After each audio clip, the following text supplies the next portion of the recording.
অন্তর্বর্তীকালীন সরকারের প্রধান হওয়া নিয়ে মানুষের যতটা আগ্রহ, অন্যান্য সদস্যদের নিয়ে আগ্রহ কি ততটা চোখে পড়ার মতো?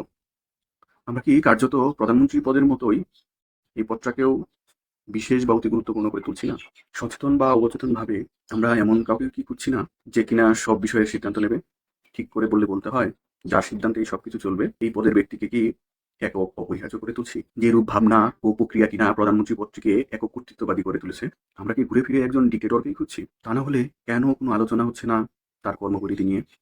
কেন এই সরকারের অন্য সদস্যদের পদ ও ওই পদের যারা বসবেন ও তাদের কর্মপরিধি নিয়ে বিশেষ কোনো আলোচনা হচ্ছে না? এই সরকারের যিনি প্রধান হবেন, প্রফেসর ডক্টর মোহাম্মদ ইউনূস, সম্মানিত নোবেল লরিয়েট, তিনি শপথ নেওয়ার আগেই অন্যদের কাছ থেকে শপথ চেয়ে বললেন, আমাকে যদি আপনারা চান তাহলে আমার কথা শুনতে হবে, কথা যদি আপনারা না শুনেন তাহলে আমাকে আপনাদের দরকার নেই, আমাকে বিদায় দেন, আমি চলে যাই। এই কথা নিশ্চয়ই তিনি কাউকে জি হুজুর কালচারে ঢোকানোর জন্য বলছেন না। আপনি কি মনে করেন, আমরা কি আবার কোনো জি হুজুর কালচারে প্রবেশ করছি?